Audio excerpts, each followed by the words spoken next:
Meus irmãos, antes de ontem, sexta-feira, digamos que os poderes da República foram um pouco abalados, com declarações de ministro, de presidente da República e questões assim. E quando essas coisas acontecem, a gente percebe o quanto os poderes humanos são instáveis e o quanto a nossa estabilidade não pode estar firmada, ancorada no Estado, nas coisas deste mundo. A Bíblia diz que maldito o homem que confia no homem. A Bíblia diz: não confieis nos príncipes e nem nos filhos dos homens. E por vezes a nossa tendência natural é confiar nestas coisas, confiar no Estado, no governo, no presidente, em ministros, confiar na ciência, confiar na medicina, quando nós sabemos que essas coisas são falhas e são temporárias, não é? Há muito tempo o povo brasileiro faz heróis na sua cabeça, né? Há muito tempo. Não vou citar nomes, mas sempre surge uma figura heróica para salvar a nossa nação. E nós, crentes, não podemos acreditar nessas coisas, porque não existem heróis no nosso mundo. Não existem heróis, se você observar, nem na Bíblia. A Bíblia, a abordagem bíblica não é criando, digamos, narrativas utópicas e fictícias de seres heróicos. Deixe-me ser mais claro. Vamos pensar em algumas figuras que poderiam ser consideradas nas Escrituras como heróis. Moisés, por exemplo. Moisés, de fato, foi um grande líder, mas com pecados, com suas desobediências. Deus mandou ele falar a rocha, ele bateu na rocha. Abraão teve suas falhas, suas mentiras.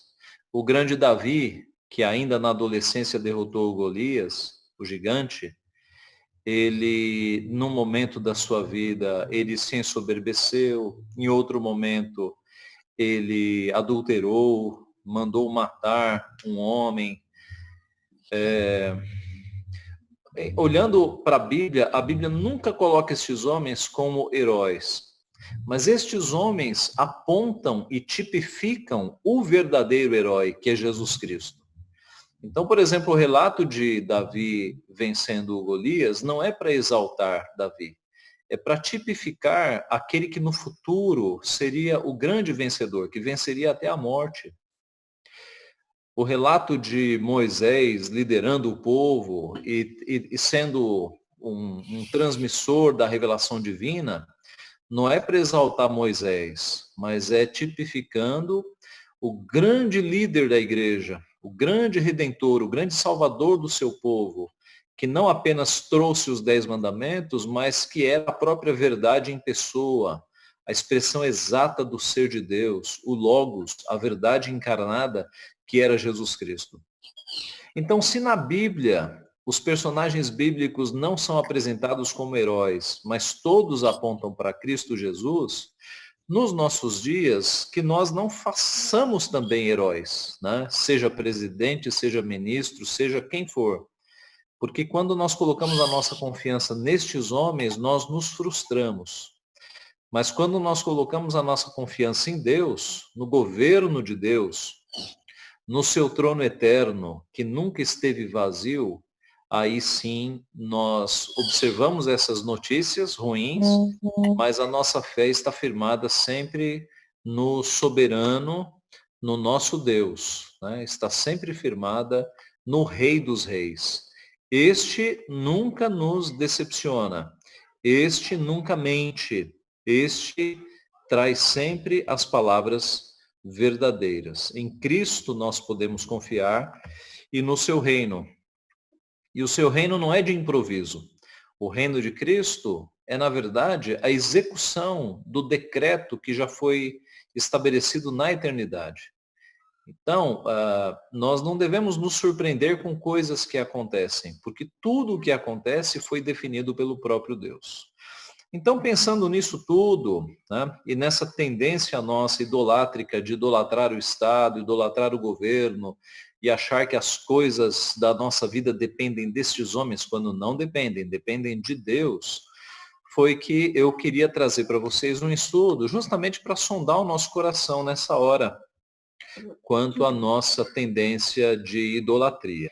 O meu desejo é que nessa manhã os nossos corações sejam analisados, verificados, examinados quanto a essa nossa tendência de construir ídolos, porque isso é uma realidade que a Bíblia nos apresenta e é uma realidade na nossa vida também. A nossa tendência de fazermos ídolos para nós mesmos.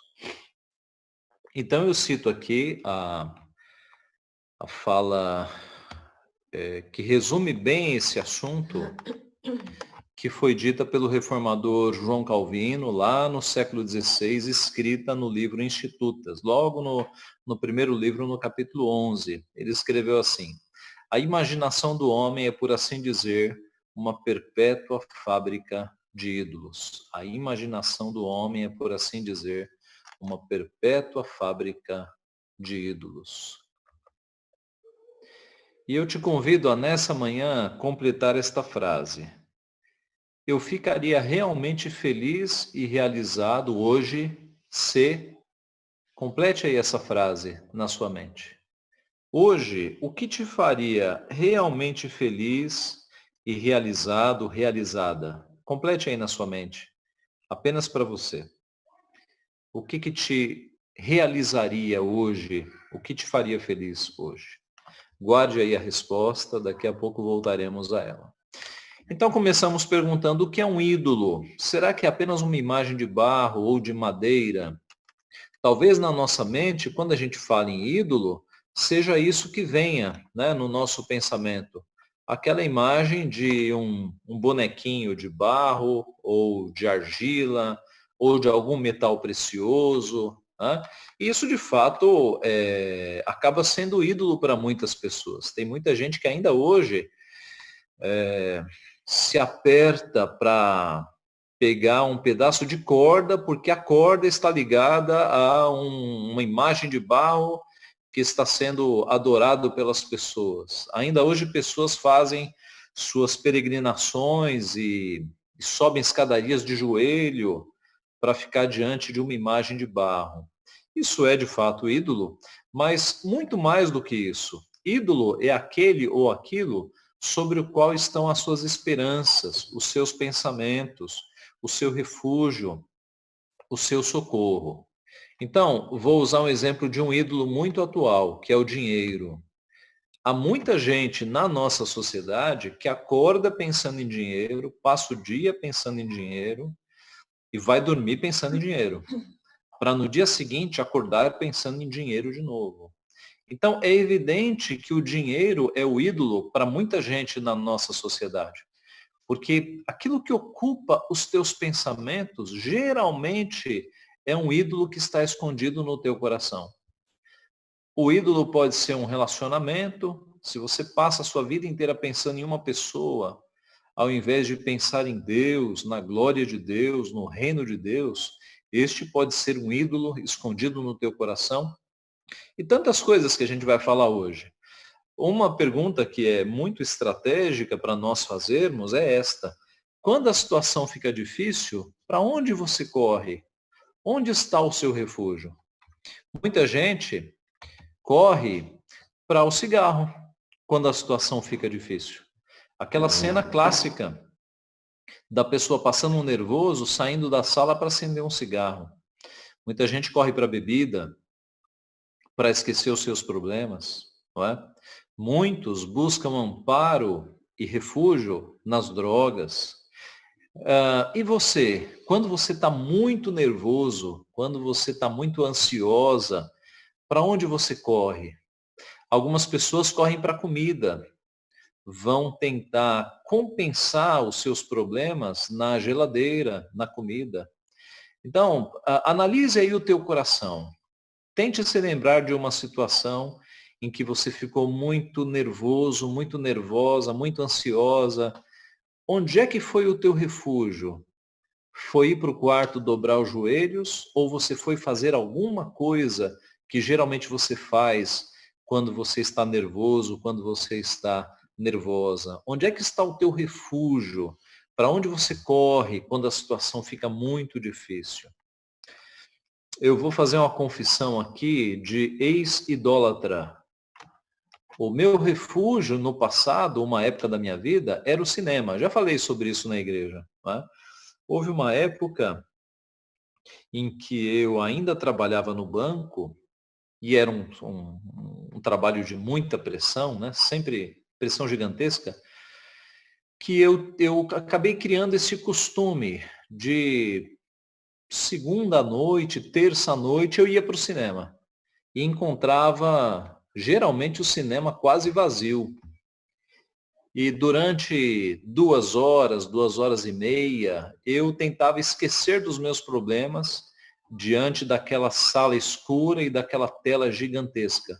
E se você parar para pensar, o entretenimento, ah, nesses termos, né, o cinema, as séries, são um bom local para você se esquecer da tua realidade. Né? Você entra ali numa história fictícia que te tira dos teus problemas e faz você mergulhar num outro mundo, numa outra realidade, e isso serve de refúgio para muita gente. E eu percebi que eu era um idólatra quando, no meu dia a dia, eu comecei a passar nervoso e pensar, puxa, eu tenho que ir no cinema. E aí eu falei, opa, alguma coisa está errada aqui. Como assim eu tenho que buscar refúgio no cinema? E aí eu percebi que eu estava alimentando um ídolo do meu coração. Quando nós passamos por problemas, a gente não tem que buscar refúgio no cinema, nas diversões, na cerveja, na aguardente.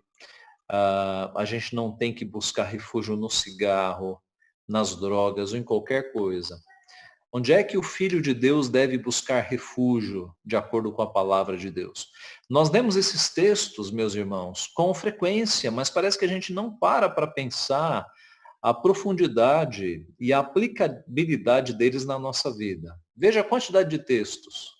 Salmo 7:1, Senhor Deus meu, em ti me refugio. O salmista, passando por dificuldades, ele sabia que Deus era o seu refúgio. Em ti me refugio. Salmo 9:9, o Senhor é também alto refúgio para o oprimido, refúgio nas horas de tribulação. No Senhor me refugio. Como dizeis, pois, a minha alma? Foge como pássaro para o teu monte. Como é que você atreve dizer para a minha alma, foge? Foge como pássaro, foge para o monte. É no Senhor que eu me refugio. Os irmãos sabem que o primeiro livro dos Salmos, que vai até o capítulo, que vai até o Salmo 72, se não me falha a memória, o livro 1, né, dos Salmos, não, é antes disso. O livro 1 vai até o Salmo 41.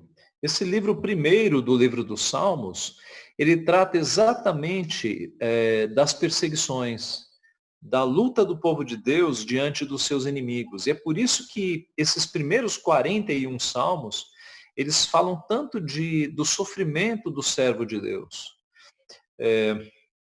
Estes são salmos para você ler quando você está se sentindo perseguido por alguém, quando você está com dificuldades. Eles falam muito ao nosso coração. E esses salmos todos mostram que o nosso local de refúgio é o nosso Deus, não são outras coisas. É no Senhor que nós nos refugiamos. Quando a situação está difícil, quando você está muito nervoso, muito nervosa, muito ansiosa, o nosso refúgio é entrar no nosso quarto, como Cristo nos ensinou, e buscarmos a Deus no silêncio do nosso quarto, lançando sobre Ele todas as nossas ansiedades, porque Ele tem cuidado de nós. Mais salmos. Deus é o nosso refúgio e fortaleza, socorro bem presente nas tribulações. Senhor, tu tens sido o nosso refúgio de geração em geração. O Salmo 91, Aquele que habita no esconderijo do Altíssimo e descansa à sombra do Onipotente, diz ao Senhor, meu refúgio e meu baluarte. Baluarte é fortaleza, tá? Meu refúgio e minha fortaleza, Deus meu em quem confio. As doces palavras de Jesus Cristo, vinde a mim, todos os que estáis cansados e sobrecarregados, e eu vos aliviarei. Então, não é ide ao cigarro, não é ide à cerveja, não é ide ao cinema, não é ide ao estádio, não é ide fazer compras, não é ide à geladeira, é vinde a mim, todos os que estáis cansados e sobrecarregados, e eu vos aliviarei.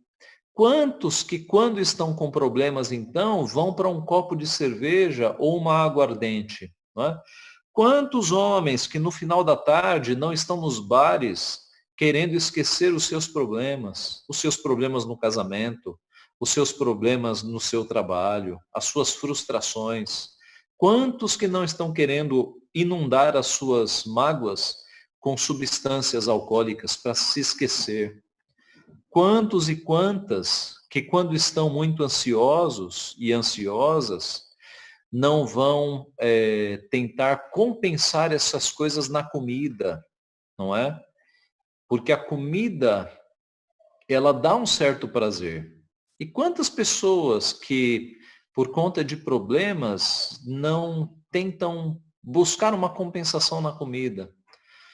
Quantas pessoas que, por causa de problemas, não vão buscar alguma compensação no sexo ilícito, na pornografia, na prostituição, nas coisas erradas? Não é?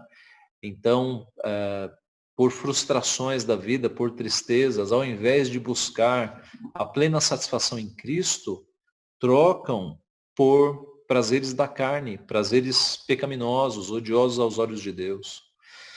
Quantos que, com muitos problemas, não tentam esconder isso indo a um estádio de futebol e lá tentando extravasar, usando todos os palavrões possíveis, geralmente com relação ao juiz, não é?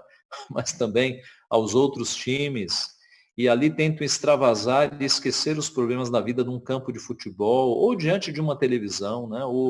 O futebol e os esportes são uma boa fonte de refúgio, uma boa fonte não, né? Uma fonte equivocada de refúgio, mas uma boa quantidade de pessoas busca refúgio nos esportes. E, e não imagine que isso não seja idolatria. Veja, eu não estou dizendo que futebol, que todo mundo que assiste futebol é idolátrico, não é isso. Os esportes são lícitos, não tem problema nenhum. O problema é quando você faz do esporte o teu refúgio, o teu ídolo. Assim como comida é algo lícito. O problema é quando você usa da comida para que ela seja o seu refúgio. Esse é o problema, tá? Então, voltando ao futebol, é inegável que muita gente usa os esportes como seu refúgio. A expressão deuses do futebol, muito usada pelos comentaristas, aponta para isso, tá? Para uma certa idolatria. Muita gente busca refúgio no futebol, no caso brasileiro, e nos esportes. Muitos jovens vão buscar refúgio e uma tentativa de esconder os problemas, se desligar dos problemas na vida, nas séries, né? Dos canais fechados, de YouTube. Então a ideia de maratonar, né? De você pegar uma série e assistir vários episódios, pode ser, não estou dizendo que seja, mas pode ser uma tendência de você querer esquecer os problemas da sua vida. De novo, não há problema se for uma série boa, e nem há problema de você fazer uma maratona, mas o problema é quando você está usando isso para buscar refúgio, ao invés de colocar a tua confiança e a tua plena satisfação em Cristo. Vivian está me dizendo aqui se a gente pode buscar refúgio no sono. Com certeza. E alguns níveis de depressão nos dão sono, que é justamente uma fuga, né? Quando a gente deve buscar em oração, buscar em Deus o nosso refúgio. Eu dou outros exemplos aqui, né, que podem ser refúgios. Chocolate, cigarro, drogas, violência, é muito próprio especialmente de homens, buscar um refúgio na violência, né? Tentar esquecer um pouco dos problemas, apelando ou para a violência feita por ele mesmo ou assistir violência na televisão, né? E isso é fácil de encontrar. Refúgio nas compras. Há psicólogos que recomendam aos seus clientes: está deprimido, está triste? Vá fazer uma comprinha no shopping. Mas veja como isso é um refúgio. Se fosse um conselho crente, a pessoa diria: está deprimido, está triste? Busque ao Senhor. Derrame a tua alma, como fez Ana, mãe de Samuel. Derrame a tua alma diante do Senhor. Não precisa fazer compras. Mas por que a ideia da compra? Porque quando você compra algo, você tem digamos, um mini prazer, uma satisfação por ter adquirido alguma coisa, não é?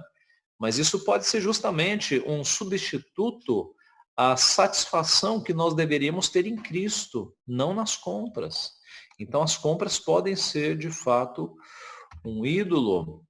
A música, a cena clássica, né, de um adolescente entrando no seu quarto, batendo a porta e colocando a música no maior volume. Mas não apenas adolescentes. Quantos adultos que, quando estão nervosos ou angustiados, vão buscar um fone de ouvido e colocam a música no último volume para tentar esquecer dos problemas desta vida? Mais um local de refúgio, que não é o local correto. Velocidade, isso é próprio dos homens, né? Alguns homens, quando ficam nervosos, imagine aí uma briga com a esposa, o homem sai de casa, pega o carro, e aí na maior velocidade ele tenta como que compensar aquele nervoso que ele passou. De novo, refúgio, refúgio na velocidade, quando deveria buscar refúgio em Deus. Irmãos, vários outros exemplos caberiam aqui, tá? E cada um de nós deve sondar o nosso coração para a gente tentar se lembrar para onde é que a gente corre quando a gente fica irado, quando pessoas ficam ansiosas, angustiadas, para onde é que nós corremos quando isso acontece. Agora, o que a Bíblia fala sobre isso? Qual é a perspectiva bíblica sobre a idolatria? Ou, há uma pergunta mais direta, quando é que um simples desejo torna-se um ídolo? Como é que ocorre este processo? Veja, os exemplos que nós demos falam de coisas lícitas e ilícitas, tá? Por exemplo, comida não é algo ilícito. Deus nos deu o alimento.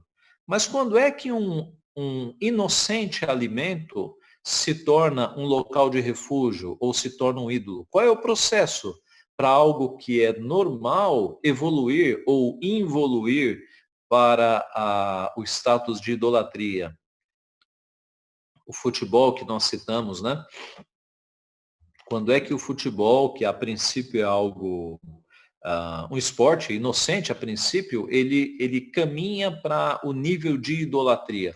Como é que acontece este processo? E aí, meus irmãos, eu queria que você acompanhasse a história de Raquel, que está em Gênesis 29, parte dela, né? Gênesis 29, abre a tua Bíblia lá, a partir do versículo 31, e nós vamos até o verso 26 do 30. Então acompanhe comigo Gênesis 29, a partir do verso 31. Vendo o Senhor que Lia era desprezada, fê-la fecunda, ao passo que Raquel era estéril.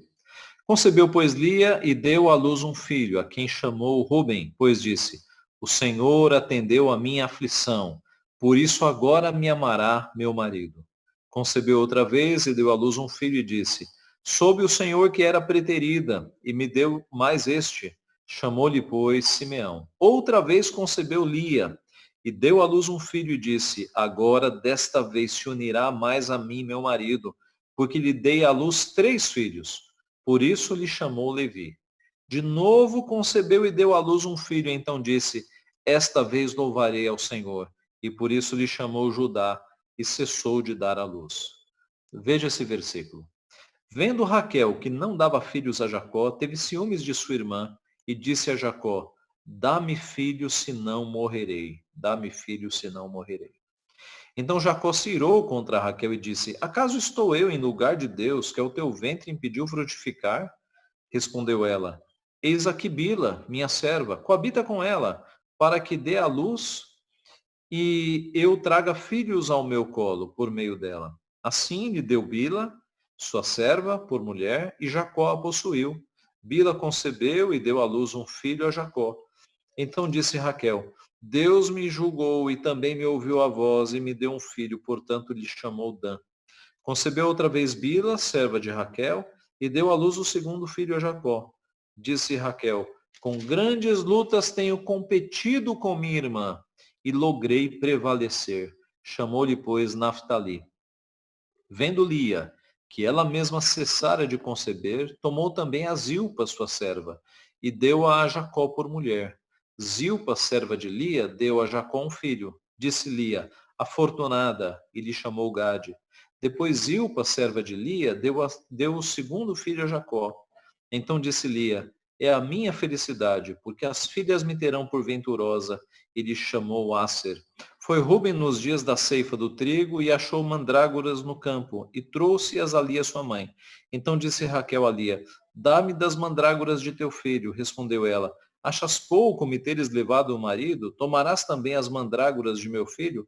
Disse Raquel, ele te possuirá esta noite, a troco das mandrágoras de teu filho. À tarde, vindo Jacó do campo, saiu-lhe ao encontro Lia e lhe disse, esta noite me possuirás, pois eu te aluguei pelas mandrágoras de meu filho. E Jacó naquela noite coabitou com ela. Ouviu Deus a Lia. Ela concebeu e deu à luz o quinto filho. Então disse Lia, Deus me recompensou, porque dei a minha serva a meu marido e lhe chamou Issacar. E Lia, tendo concebido outra vez, deu a Jacó o sexto filho. E disse, Deus me concedeu excelente dote, desta vez permanecerá comigo meu marido, porque lhe dei 6 filhos e lhe chamou Zebulon. Depois disso, deu à luz uma filha e lhe chamou Diná. Lembrou-se Deus de Raquel, ouviu-a e a fez fecunda. Ela concebeu, deu à luz um filho e disse, Deus me tirou o vexame. E lhe chamou José, dizendo, dê-me o Senhor ainda outro filho. Tendo Raquel dado à luz a José, disse Jacó a Labão, permite-me que eu volte ao meu lugar e à minha terra. Dá-me meus filhos e as mulheres pelas quais eu te servi, e partirei, pois tu sabes quanto e de que maneira te servi. Deu para perceber a confusão dessa história, né? A confusão, a idolatria de Raquel, dizendo, dá-me filho, senão morrerei. A competição com a sua irmã, Lia tendo vários filhos a princípio, 4 filhos, depois Raquel não tendo condições de dar à luz, oferecendo um adultério, oferecendo a própria serva para manter relações com o marido. Depois Lia, depois do quarto filho, ela parou de frutificar, e aí ela ofereceu a sua serva também, e Jacó topou. Então você tem um homem aqui com 4 mulheres, uma relação não apenas pecaminosa porque não era monogâmica, e não havia, irmãos, inocência nenhuma aqui, nem da parte de Jacó, nem da parte de Raquel, tá? Porque já estava estabelecido em Gênesis a monogamia. Não precisava de Êxodo 20 para que isso aqui configurasse algo contrário à lei de Deus. Lá em Gênesis, Deus falou, deixará o homem pai e mãe e unir-se-á sua esposa e formarão os dois, não 3 ou 4, os dois, uma só carne. Então, o casamento monogâmico já havia sido estabelecido lá no passado. Aqui você tem um relacionamento totalmente pecaminoso dessas pessoas. E as consequências vieram, porque essa competição entre as mães gerou uma competição entre os irmãos que culminou quase na morte de José do Egito. Vocês se lembram da história?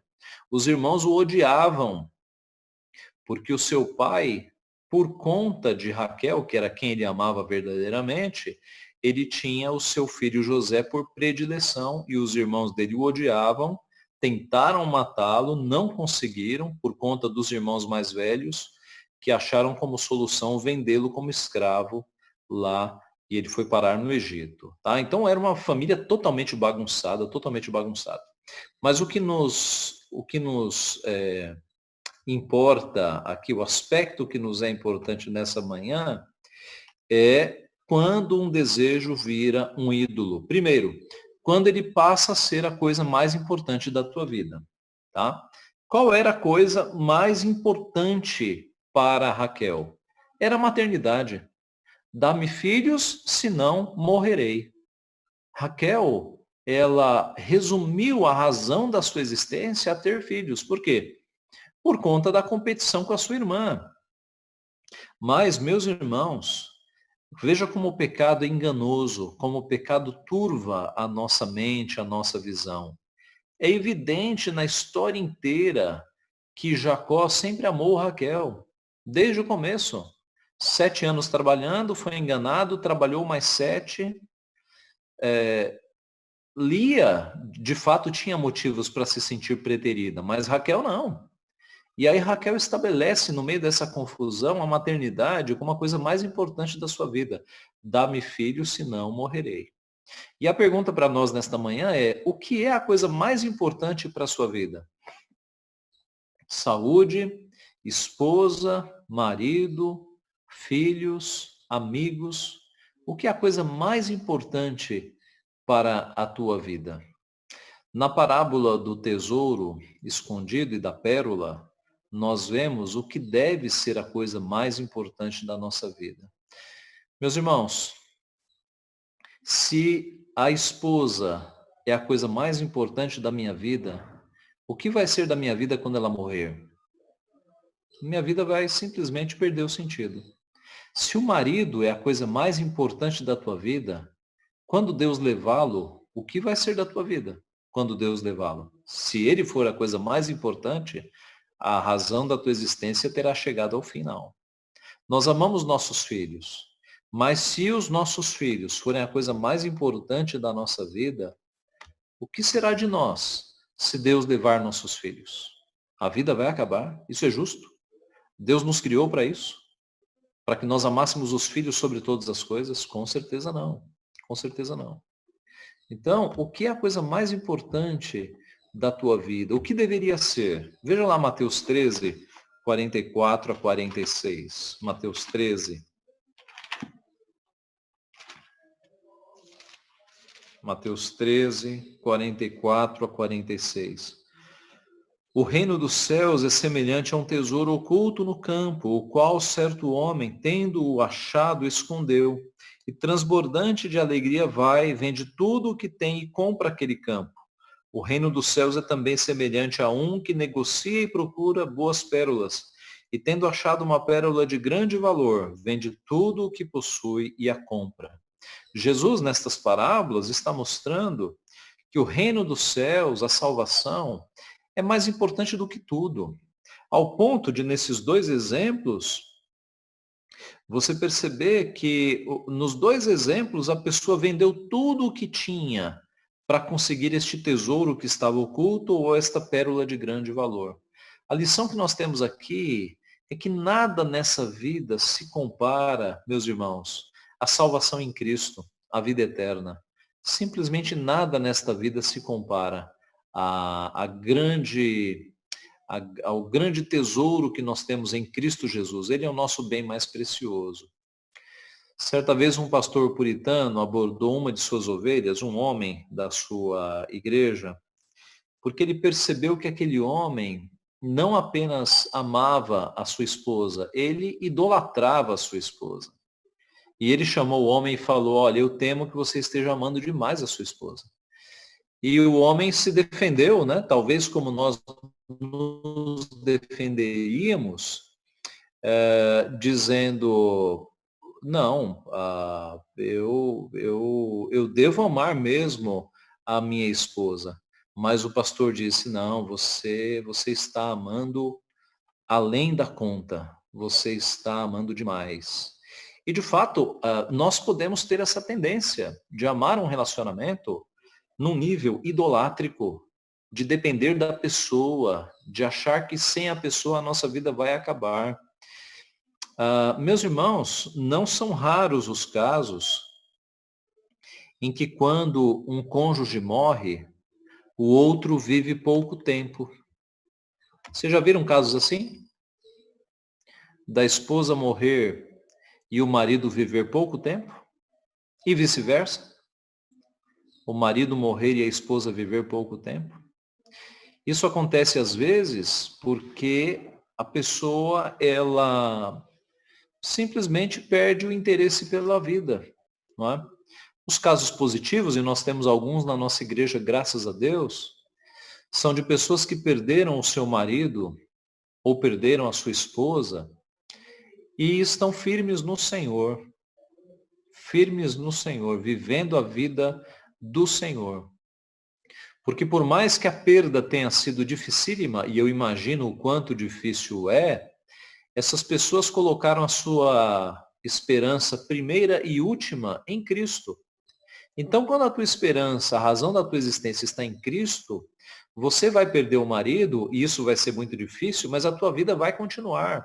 Porque a razão da tua existência está em Cristo, não estava no marido. Quando a tua razão da existência está em Cristo, você pode perder a esposa, e a tua vida vai continuar, porque a razão da tua existência está em Cristo. Cristo é suficiente para essas coisas. Agora, quando a razão da tua existência está no marido ou na esposa, e eles vêm a falecer, a tua vida fica muito difícil. Então, muito cuidado para você checar onde é que você está colocando a razão última da tua existência. Quando a razão, o sentido da tua vida está no filho ou na filha ou nos filhos, o que vai acontecer se Deus, nos planos de Deus, Deus querer levar um dos filhos, né? Outro exemplo aqui, certa vez um jovem disse a Joel Bick, pastor Joel Bick, pastor, eu tenho esta terrível tentação que está comigo todos os dias. Eu amo música country, eu sou cativado por música country. Bem, pode ser que eu e você não tenhamos o menor gosto por música country, mas para aquele jovem era uma tentação muito grande. Então ele disse ao jovem, se isso é uma tentação muito grande para você, você deve jogá-la fora da sua vida. Hebreus 12:1 diz assim, portanto também nós, visto que temos a rodear-nos tão grande nuvem de testemunhas, agora, desembaraçando-nos de todo o peso e do pecado que tenazmente nos assedia, corramos com perseverança a carreira que nos está proposta. Desembaraçando-nos de todo o peso. Pode ser que algo na tua vida não seja necessariamente um pecado, mas se torna um pecado e se torna um peso quando você dá mais consideração a essas coisas do que ao próprio Deus. No caso do jovem aqui, era música country. No nosso caso, pode ser música, pode ser internet, pode ser televisão. Aliás, um belo teste é quando nós suspeitarmos que algo está tendo muito valor na nossa vida, nós darmos uma parada, não é? Então eu vou ficar um tempo fora do Facebook. Eu vou ficar um tempo fora do Instagram, das redes sociais, para que eu reorganize a minha mente, para que eu de fato diga que eu não dependo dessas coisas. Eu vou ficar um tempo sem ver novela, né, para aqueles que são aficionados por novela. Então é bom de vez em quando a gente fazer digamos, uma suspensão de algumas coisas na nossa vida para que nós entendamos qual é o nível de escravidão que nós eventualmente estamos ali. O nosso amor maior deve ser de fato Jesus Cristo. Ele disse na sua palavra, quem ama seu pai ou sua mãe mais do que a mim, não é digno de mim. Quem ama seu filho ou sua filha mais do que a mim, não é digno de mim. São palavras duras que Cristo nos deu, mas que nos ensinam que a razão da nossa existência não pode estar no pai, na mãe, nem nos filhos, porque essas coisas passam e elas vão passar, mas o nosso tesouro eterno é Cristo Jesus. Você sabe o que acontece se o seu amor está em algo que não é Cristo? Quando este algo acabar, a sua vida acaba junto. Eu me lembro aqui do seguinte, há uns anos atrás eu assisti um documentário num desses canais da National Geographic, falando daquele tsunami que aconteceu na Ásia, e eles estavam entrevistando um casal que infelizmente perdeu um filho lá naquele episódio. Se eu não me engano, era uma criança. Virou até filme depois. E olha, o documentário é muito triste, porque fica visível que a vida daquele casal acabou no dia que o filho morreu. Acabou.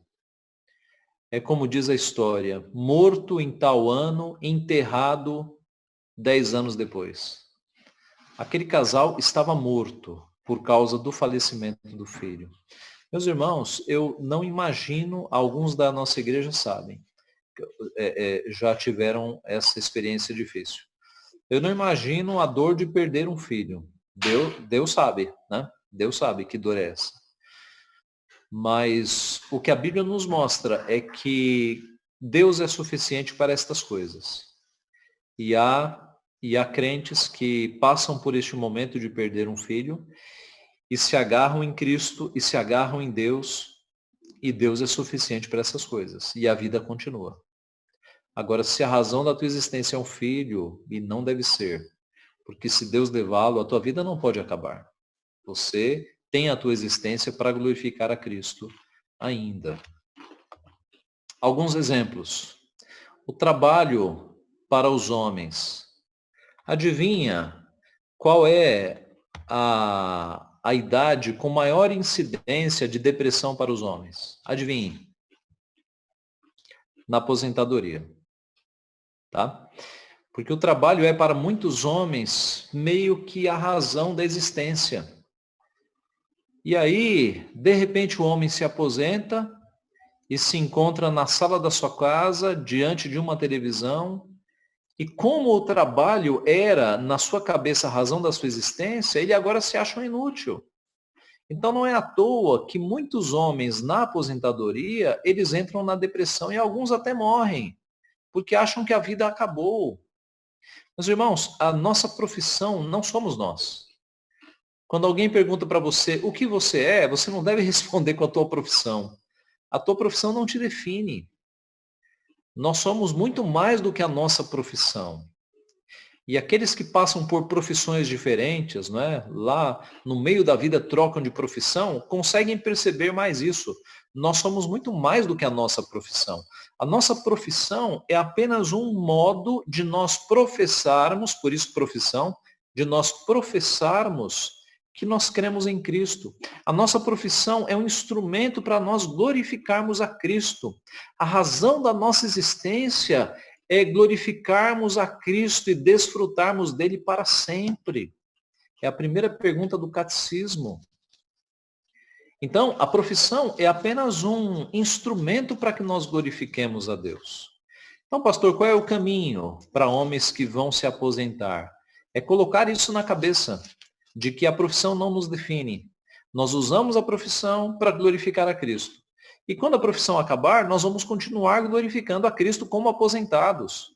E muitos irmãos percebem isso e tratam a aposentadoria como um momento precioso para se dedicar mais às coisas de Deus. E nós temos, às vezes, presbíteros nas igrejas que perceberam isso. E depois que se aposentaram, tornaram-se excelentes presbíteros, excelentes diáconos, excelentes evangelistas, ajudando o pastor na visitação, fazendo bem para o próximo, se engajando em trabalhos de misericórdia, de ajuda ao próximo. Porque perceberam que a vida não é trabalhar apenas, não é bater ponto numa empresa. Isso não nos define. A nossa profissão, eu repito, é um instrumento para nós glorificarmos a Cristo. Quando acabar a profissão, a gente vai arrumar um outro instrumento para glorificar a Cristo. E talvez com mais dedicação, porque teremos mais tempo. Então, muitos homens, quando consideram a profissão, o trabalho, como a coisa mais importante das suas vidas, e o trabalho acaba, eles entram em parafuso, eles entram em depressão, tá? Não deveria ser assim, não deve ser assim para quem é servo de Deus. A gente tem que colocar a profissão num compartimento na nossa cabeça muito claro. É um instrumento para glorificar a Deus. Quando acabar, eu vou dar um outro jeito de glorificar a Deus. Para as mulheres, a beleza física pode se tornar uma espécie de idolatria, não é? a maioria dos irmãos está em São Paulo, mas eu creio que aqueles que são de grandes capitais também observam isso. Aqui em São Paulo, não em tempos de pandemia, mas em tempos de normalidade, as academias de ginástica, às 6, 7 da manhã, estão cheias. Estão cheias de mulheres também.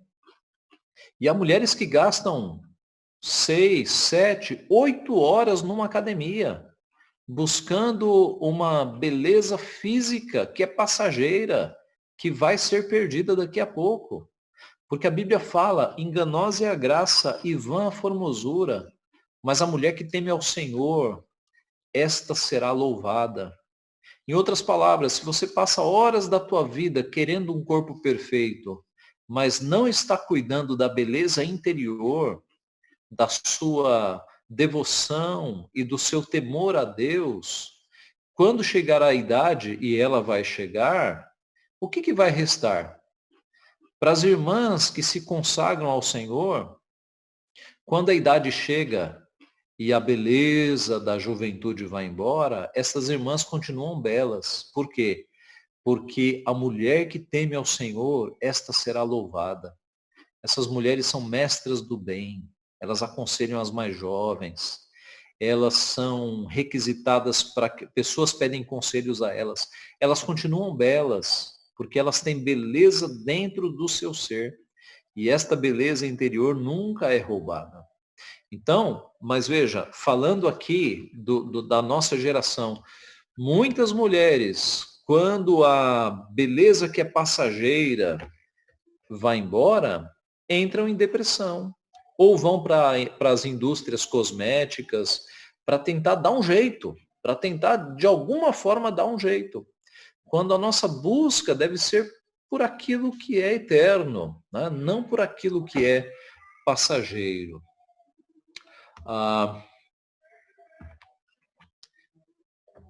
Perdão. O casamento para os jovens, né? Na cabeça de muitos solteiros, pensa-se o seguinte, olha, quando eu casar, aí eu vou estar em felicidade, aí os meus problemas terão se acabado. Mas aí a pessoa casa e percebe que não é assim. Mas aí no casamento, alguns casais falam, não, quando a gente tiver filhos, aí sim, aí nós seremos felizes. E aí tem filhos e percebe que, na verdade, você tem mais preocupações e responsabilidades. O ponto é o seguinte, não espere a felicidade nessas coisas que são passageiras. Busque a felicidade em Cristo. Porque essas coisas, elas são coisas boas, mas elas não satisfazem a nossa alma. Quem satisfaz a nossa alma é Jesus Cristo. Quando a coisa mais importante da nossa vida é Jesus Cristo, nós podemos perder tudo.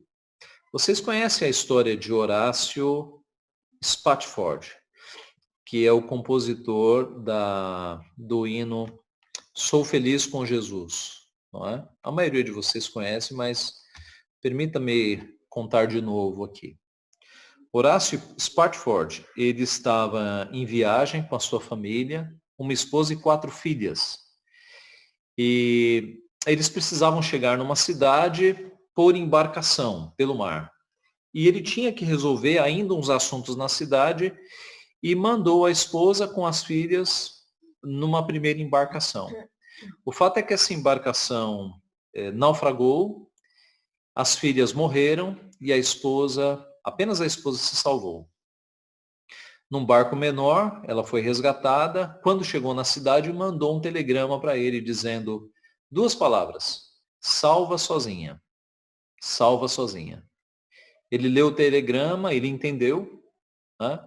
E ele pegou a próxima embarcação e o seu barco passou do lado da embarcação que havia naufragado e ele tinha perdido ali as suas 4 filhas.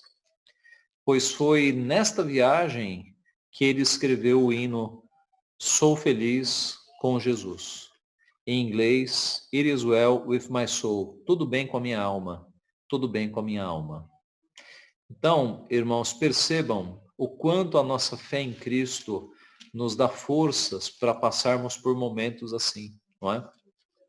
Esse homem perdeu as 4 filhas naquele acidente. mas ele reafirmou a sua fé em Cristo Jesus. Tudo bem com a minha alma, tudo bem com a minha alma. E neste momento, né, de iluminação, ele escreveu um hino que tem acompanhado a igreja e tem servido de consolo para tantas pessoas que passam por problemas. Tá? Deus usou ali o sofrimento do seu servo, a lágrima dos seus servos, para compor uma história de reafirmação da fé em Cristo, de que quando passamos por problemas, nós confiamos em Cristo. Ele é suficiente para todas estas situações. Então, primeiro, quando é que um simples desejo se torna um ídolo? Quando ele passa a ser a coisa mais importante da nossa vida. Eis o sinal de alerta. A coisa mais importante da nossa vida é Jesus Cristo. Segundo, quando ele faz que você peque para obter o que você quer. Nós lemos no nosso texto que Raquel chegou ao cúmulo de oferecer a sua serva para ter relações com seu marido. Uma relação pecaminosa. Quando o desejo passa a ser o ídolo da sua vida, ele acaba te dominando, você perde o controle, ele passa a ser a coisa mais importante. E as tuas barreiras éticas, os teus, digamos, os teus freios contra o pecado, eles são quebrados e você passa a ser controlado. Então a compulsão por compras para tentar preencher o vazio da alma fica gigante.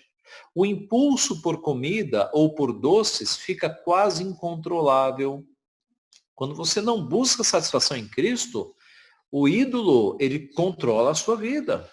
A vontade de consumir álcool ou de fumar um cigarro ficam irresistíveis. E isso vai ocorrer com qualquer dos ídolos. Ele passa a dominar a sua vida. Certa vez Cristo nos mostrou isso usando um dos ídolos da sua época que nos é ídolo ainda hoje, não é? Para muita gente. Ninguém pode servir a dois senhores, porque ou há de aborrecer-se de um e amar ao outro, ou se devotará a um e desprezará o outro. Não podeis servir a Deus e às riquezas. Não podeis servir a Deus e às riquezas. A palavra usada lá no grego, no original, é não podeis servir a Deus e a mamones, ou mamon, que era, na mitologia lá da época deles, uma espécie de Deus das riquezas. Tá? Então, o ensino de Cristo é o seguinte, ou você serve a mim, ou você serve às riquezas. Não dá para servir. Não dá para servir os dois. E eu falei no começo, né, desse estudo, que muita gente vai dormir pensando em dinheiro, acorda pensando em dinheiro e passa o dia pensando em dinheiro. Isso é servir a mamon. O dinheiro, meus irmãos, é um mero instrumento para que nós glorifiquemos a Deus. A gente tem que pensar em Deus, no reino de Deus. Nós não somos escravos do dinheiro. O dinheiro é feito para que nós glorifiquemos a Deus. Alguém já disse que um orçamento domiciliar de um cristão, um orçamento doméstico de um cristão, ele é uma declaração de fé. Na medida em que as rubricas, em que cada item do teu relacionamento está sendo destinado, dá para fazer uma análise e aquilo é uma declaração de fé. Então, se boa parte do teu orçamento está sendo empregado em lazer e em diversão, isso é uma declaração de fé no teu Deus. O lazer é a diversão.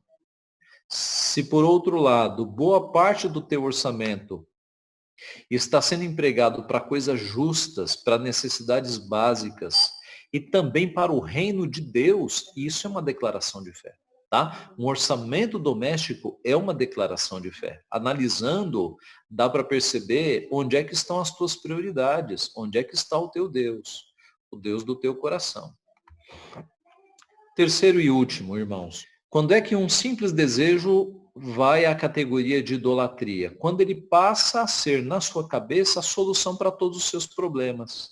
Então veja Raquel, como ela estava cega na sua idolatria, e ela achava que a maternidade iria resolver de fato todos os seus problemas. Iria ser de fato a completude da sua existência. O verso 8 diz: disse Raquel, com grandes lutas tenho competido com minha irmã e logrei prevalecer. Chamou-lhe, pois, Naftali. Raquel aqui competindo com a sua irmã. E o verso 24, ele chamou José dizendo, dê-me o Senhor ainda outro filho. Quando Deus dá José para Raquel, que era o que ela tanto queria, Pensa que isso a satisfez? Não, dá-me outro filho.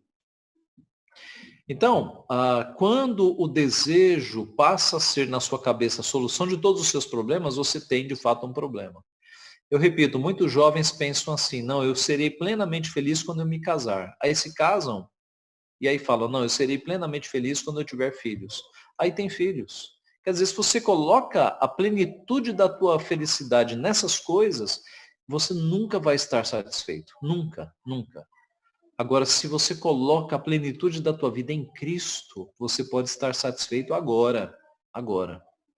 E eu vou encerrar voltando à pergunta lá do começo. Como é que você respondeu? Eu ficaria realmente feliz e realizado se. Como é que você respondeu a essa pergunta? Cuidado, pois a resposta pode justamente estar refletindo o seu ídolo.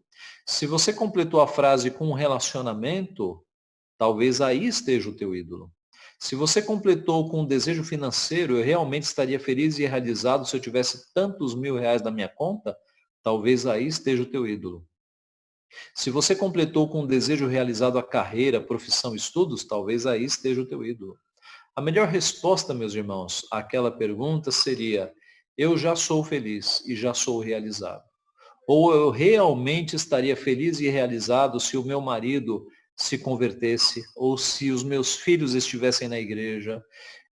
Se você usar aqui desejos piedosos, coisas voltadas ao reino de Deus, dentro daquela ótica do nosso Redentor, buscai, pois, em primeiro lugar, o seu reino e a sua justiça, e as outras coisas serão realizadas, você está no caminho certo. Desde que esses relacionamentos não sejam idolátricos, você pode apontar para eles e dizer: Senhor, que felicidade se os meus filhos estivessem na igreja. Que felicidade se o meu marido estivesse firme na igreja, se a minha esposa estivesse firme na igreja. Jesus disse: onde está o teu tesouro, aí estará também o teu coração. Então, onde é que está o nosso coração?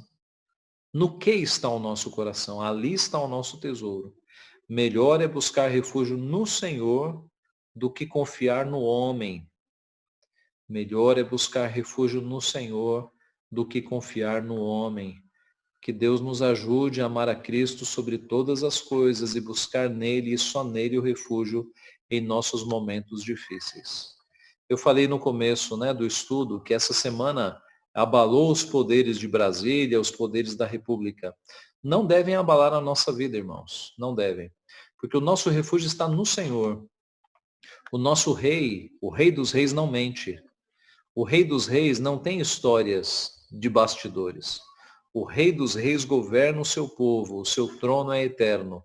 Nele nós podemos confiar. Que Deus então nos ajude, que Deus nos mostre e que cada um de nós faça esse exame. Não é? Onde é que está um possível ídolo do meu coração? Observe, quando você fica muito nervoso, muito nervosa, para onde é que você corre? Quando você está muito ansioso, ansiosa, para onde é que você corre? Eis aí o teu ídolo, quebre esses ídolos. Pastor, quando eu estou muito ansiosa, eu vou para a comida. O que eu tenho que fazer? Você tem que ir para o quarto orar. Ore e leia a Bíblia até a vontade passar. Pastor, eu vou para o cigarro, o que eu tenho que fazer? Vá para o quarto orar. Ore e leia a Bíblia até a vontade passar. Meus irmãos, Cristo nos promete na sua palavra: vinde a mim, vós que estáis cansados e sobrecarregados, e eu vos aliviarei. Alguns de nós têm experiência nessa área de que Cristo alivia mesmo, não duvide, ele alivia mesmo. Então, não busque refúgio em outra coisa que não em Cristo Jesus. Vá até ele. Mostre para ele o quanto você está sendo tentado, está sendo tentada. Considere essas coisas não como questões psicológicas, considere como pecado. Buscar refúgio em coisas que não são Cristo não é um desvio psicológico, é pecado mesmo. É buscar refúgio em algo que não é Deus. Então busque refúgio em Cristo. Nessas horas difíceis, vá orar, vá ler a Bíblia. Faça como Ana, mãe de Samuel. Ao contrário de Raquel, quando ela estava triste, ela foi buscar refúgio no Senhor. E diz lá o texto, 1 Samuel capítulo 1, que quando ela orou e quando ela derramou a sua alma perante o Senhor, o seu semblante já não era mais triste e ela voltou a comer. Por quê? Porque Deus a aliviou. Deus a aliviou. Então, meus irmãos, que Deus nos abençoe. Que nessa manhã nós examinemos o nosso coração. Nós façamos aí um check-up na nossa alma, no nosso coração, para perceber se há alguma idolatria. E se você achar aí algum ídolozinho escondido, que você o quebre diante do Senhor. E que a partir de agora você busque refúgio apenas no Senhor. Ele é o nosso Deus. Ele é o nosso refúgio e fortaleza. Socorro bem presente na tribulação. Que Deus assim nos abençoe. Amém.